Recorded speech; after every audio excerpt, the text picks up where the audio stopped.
Sedang hangat diperbincangkan di berbagai pemberitaan, saudara, ini terkait dengan adanya draft dalam RUU penyiaran terbaru yang mengatakan bahwa tidak boleh ada penayangan eksklusif jurnalistik investigasi. Nah, ini bagaimana kemudian hal ini dipandang begitu? Apakah ini dengan dalam tanda kutip membungkam kebebasan pers itu sendiri? Saya akan diskusikan dengan Dewan Pertimbangan IJTI, Imam Wahyudi. Pak Imam, apa kabar? Apa kabar? Selamat siang, Ren. Selamat siang Baik. semua. Terima Pemirsa. kasih Pak Imam sudah bergabung dengan kami terkait dengan pasal 50B ini dalam Oke. RUU Undang-Undang Penyiaran ini kan. Wow, begitu ya, ada larangan penayangan eksklusif jurnalistik investigasi. Beberapa pihak mengatakan ini sama saja dengan membungkam kebebasan pers. Bagaimana sudut pandang dari Pak Imam? Ya, kalau lihat teksnya memang mengkhawatirkan ya. Makanya sebenarnya saya sangat tertarik untuk mengetahui, sebenarnya mudah-mudahan nanti bisa diwawancara teman-teman dari DPR ya. Saya ingin tahu maksud dari teks ini karena kan dalam legal drafting itu kan selalu ada latar belakangnya ya pada itunya. Nah, saya kalau melihat dari pasal 50B ini memang jadi agak membingungkan. Jadi misalnya kan di sini kan 50B ayat 2. Selain memuat panduan kelayakan isi siaran dan konten siaran, sebenarnya dimaksud pada salah satu, SIS memuat larangan mengenai penayangan eksklusif jurnalistik investigasi. Ini kalau melihat teksnya seperti ini, memang ini benar-benar mengkhawatirkan dan ini bisa kita anggap bahwa ini merupakan ancaman terhadap kemerdekaan pers karena pada saat bicara tentang penayangan sebuah tayangan itu kalau dihadapkan dengan Undang-Undang 40 tahun 99 ini berarti bisa dipidana kalau memang maksudnya melarang gitu ya. Tapi Ya. maksudnya makanya saya jadi tertarik untuk mengetahui sebenarnya apa latar belakang dan maksud dari teks ini gitu. Jadi Hmm. alangkah baiknya sebenarnya kalau teman-teman DPR untuk terbuka untuk mendiskusikan ini sehingga tidak muncul semacam ya kalau dalam komunikasi disebut ekuivokalitas lah gitu, ketidakjelasan gitu. Karena terlalu banyak tafsir macam-macam kayak gitu. Nah, tadi sebetulnya kami dari SCTV sudah mencoba meminta konfirmasi atau penjelasan nih, Pak Imam, kepada pihak DPR RI dalam hal ini secara spesifik adalah Komisi 1 begitu ya. Hmm. Eh, Secara eh, singkat begitu menjelaskan bahwa ini digunakan bukan pelarangan menayangkan investigasinya, tetapi eksklusivitasnya ini yang diharapkan tidak ada supaya tidak ada kesan monopoli begitu. Nah, bagaimana Pak Imam merespons tanggapan ini, penilaian ini? Kalau memang benar seperti itu makin bingung lagi saya gitu karena begini, Hmm. jangan-jangan tidak mereka tidak bisa membedakan mana yang faktual program dan non faktual program gitu ya, atau mungkin mana yang news dan non news lah paling tepat gitu. Jangan-jangan dianggapnya bahwa news ini seperti pertandingan bola gitu. Jadi bahwa Hmm. kemudian kalau kita bilang eksklusif itu bahwa orang lain nggak boleh menayangkan topik yang sama, nggak boleh menayangkan subjek yang sama, dan nggak boleh menayangkan aktor-aktor yang ada di situ gitu. Itu jadi agak aneh karena kalau kita sebut sebagai eksklusif dalam jurnalisme investigasi itu kan memang sesuatu yang kita peroleh dan hanya kita yang peroleh gitu. Artinya memang perlu ada effort yang memang itu semua kita sudah paham bahwa semakin jago tim atau sebuah institusi itu untuk kemudian menggali sebuah persoalan dan kemudian dia semakin menemukan itu bahwa orang lain nggak menemukannya, ya itu eksklusif, itu hak dia gitu. Bukan berarti kemudian Hmm. orang lain nggak bisa menanya, ya orang lain mana yang liput juga hal yang sama itu boleh saja gitu. Ini kan beda dengan pertandingan bola gitu. Kalau kita sudah membeli Ya. hak siarnya eksklusif, orang lain nggak boleh tayangkan. Lucu menurut saya kalau memang logikanya seperti itu gitu. Nah, jangan-jangan yang ditakutkan adalah dengan adanya investigasi itu, kemudian ada eksklusivitas, jangan-jangan nih Pak Imam, jangan-jangan yang ditakutkan adalah ada dalam tanda kutip opini dari perusahaan media tersebut sehingga yang dipublikkan, yang dikhawatirkan ini bisa mempengaruhi opini publik begitu. Pak Imam? Sudah menjadi tugas media untuk mempengaruhi opini publik. Itu Hmm. nggak bisa diinikan karena gini, fungsi media itu dari dulu adalah membentuk opini publik dan opini publik makanya kemudian di situ ketat media itu diatur secara ketat, makanya aturannya bukan sekedar hukum tapi etik.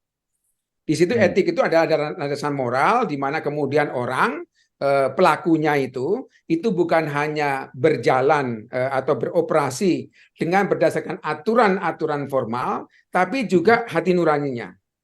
Oleh sebab itu kemudian kalau yang tadi dikhawatirkan bahwa apa namanya ada opini itu dibolehkan saja sepanjang tempatnya loh ya, seperti begini. Ya. Kalau di koran itu opini itu tempatnya adalah selain di artikel opini juga ada di tajuk rencana, itu opini. Tetapi opini yang memang berbasis fakta tentu kalau di jurnalisme itu. Nah, kemudian kalau di media seperti yang media siaran misalnya, ada sedikit opini macam-macam itu tidak disampaikan dalam paketnya, tapi dalam paket berita yang ada voice over, tetapi disampaikan oleh reporternya. Tapi itu pun opininya sifatnya itu opini interpretatif, bukan sekedar opini yang menghakimi, bukan. Jadi misalnya begini, sekarang kita cerita Reno tadi misalnya kan misalnya ada laporan tentang bahwa ini terjadi keributan atau dalam tadi kegaduhan terkait RUU siaran yang baru ini. Kemudian Reno di ujung dari paket itu menyampaikan bahwa kontroversi soal undang-undang siaran ini bukan hal yang pertama. Di undang-undang siaran juga menjadi kontroversi misalnya kayak gitu. Itu nggak apa-apa hal seperti itu gitu. Karena memang based on yang fact ditakutkan begitu ya. apa gitu. Nah, kalau kemudian media tidak boleh mengembangkan opini publik, itu sama dengan menghilangkan fungsi media gitu. Itu. Nah, seandainya memang yang dikhawatirkan adalah opini itu adalah opini yang menghakimi, yang kemudian itu didrive oleh sebuah kepentingan politik pemilik dan sebagainya, silahkan itu diproses dalam konteks misalnya kan sudah ada lembaga-lembaga yang mengatur persoalan seandainya ada sengketa jurnalistik gitu. Jangan kemudian undang-undangnya mengkerangkeng yang kemudian membuat fungsi media itu jadi terkooptasi atau kemudian bahkan kemudian teramputasi gitu. Nah, yang jadi sorotan juga Pak Imam, selain tadi ketakutan atau kekhawatiran ini kemerdekaan pers akan terganggu dengan adanya pasal 50B ini, juga ada pasal lain ini, Pak Imam, kalau saya baca, ada pasal 42 ayat 2 yang tertera di situ tulisannya adalah penyelesaian sengketa terkait dengan kegiatan jurnalistik penyiaran dilakukan oleh KPI. Nah, kita kan selama ini kan tahu ada Dewan Pers juga. Ini bagaimana? Ada kekhawatiran tumpang tindih nih fungsi KPI dan Dewan Pers. Pak Imam responnya seperti apa? Ya begini, teman-teman tentu mudah-mudahan sih kan sebenarnya Undang-Undang 4099 juga produk dari Dewan Pers, produk dari DPR dan pemerintah juga. Alangkah baiknya kemudian dicermati juga kalau latar belakang dari Undang-Undang 40 juga ada bukunya itu Memory Vanto Listing yang bisa dipelajari sehingga kemudian jadi nggak seperti sekarang ini. Jadi gini, di Undang-Undang 40 tahun 99 itu yang namanya pers itu pengertian pers itu sudah diperluas termasuk juga segala bentuk saluran yang tersedia, termasuk diantaranya ya ini, bahkan kemudian bukan hanya ini, di situ juga disebutkan undang-undang terkait dengan penyiaran juga gitu. Artinya mau penyiaran, mau kemudian nanti saluran lain yang tersedia, itu penyelesaian kasusnya ya di Dewan Pers kalau sepanjang terkait kasus jurnalistik. Jadi kalau kemudian kasus ini kemudian ditarik karena dia menyangkut siaran diselesaikan oleh KPI, jangan lupa loh bahwa konten siaran itu memang ada yang news, ada non news. Dan kalau untuk news itu acuannya jelas kalau ada sengketa pemberitaan itu adalah ke Dewan Pers. Jangan sampai kemudian saya nggak tahu apa maksudnya. Mungkin begini, kita harus hati-hati ya. Sorry kalau ini agak seudon. Ya. Jadi kalau Dewan Pers itu kan tidak dipilih oleh DPR, bukan political appointee. Tapi Dewan Pers itu adalah produk dari rezim swaregulasi yang dipilih sendiri oleh masyarakat pers itu. Jangan-jangan, nah ini jadi seudon ya, tolong dicek lagi. Boleh dong saya seudon gitu. Ini kan dalam konteks bukan ini opini ya. Jadi jangan-jangan begitu ditarik ke KPI, berarti kan ini kan produk dari political appointee, produk dari pilihan DPR. Yang kemudian berdasar transaksi berdasar negosiasi yang dilakukan di DPR itu kan, sehingga kemudian mereka dalam tanda petik itu relatif bisa lebih independen Dewan Pers kurang lebih seperti itu. Nah sementara kalau diselesaikan Dewan Pers berarti kan ini diproses oleh lembaga yang independen gitu. Nah kalau di KPI yang lembaga yang dipilih oleh DPR. Nah ini tolong dicermati soal ini. Jadi maaf nih kalau saya agak seudon, tapi sekali lagi silakan diuji karena pendapat saya belum tentu benar kalau seperti itu. Oke, memangnya dalam pemprosesan atau proses pembentukan RUU penyiaran yang baru ini tidak melibatkan atau tidak memintai pendapat organisasi-organisasi seperti IJTI, Dewan Pers atau AJI, Pak Imam? Karena kalau yang kita lihat kan kegaduhan ini mendapat respons dari lembaga-lembaga tersebut ya. Kalau memang mereka dilibatkan, seharusnya tidak ada respon-respon yang cukup tajam begitu, termasuk dari IJTI. Ya seharusnya memang begitu ya. Saya nggak tahu persis apakah pernah dipanggil, tapi sepengalaman saya salah satu dari di Dewan Pertimbangan JTI, saya tidak pernah dengar ada panggilan seperti itu gitu. Dan yang setahu saya bahwa undang-undang penyiaran ini kan lama sekali memang naik turun.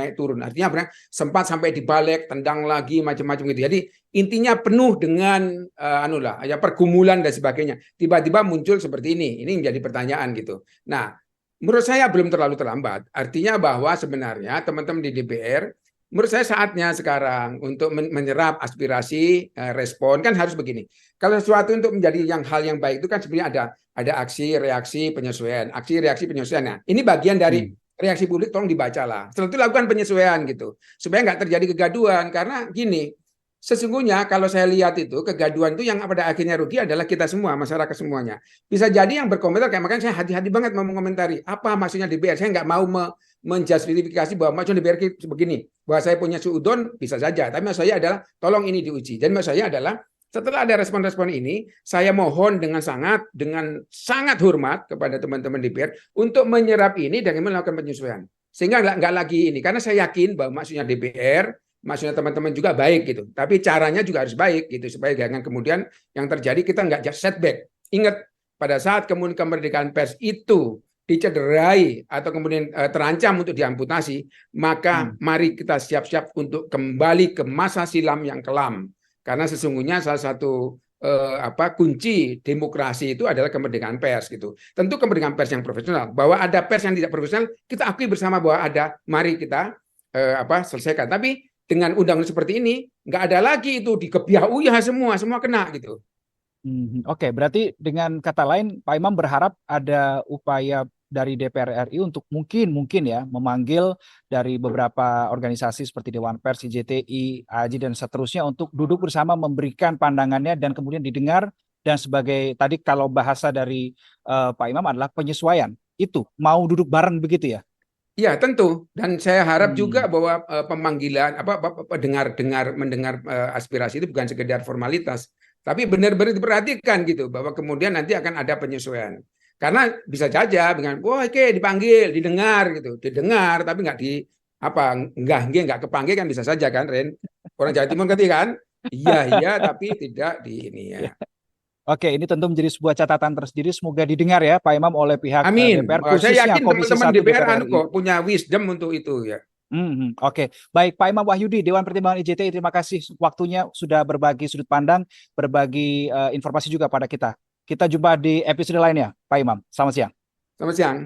Baik, saudara, itu tadi sidang viral untuk kali ini. Kita tentu sekali lagi berharap mengutip apa yang disampaikan oleh Dewan Pertimbangan IJTI Imam Wahyudi tadi, supaya ada langkah-langkah lanjutan dari pihak Komisi 1 DPR RI, duduk bersama dengan beberapa organisasi seperti IJTI, Dewan Pers, dan juga AJI dan seterusnya, untuk bisa merumuskan kebijakan yang tepat, yang bijak begitu, demi terjaganya kebebasan dan juga kemerdekaan pers di Indonesia. Saya Reno Reksa pamit, salam SCTV.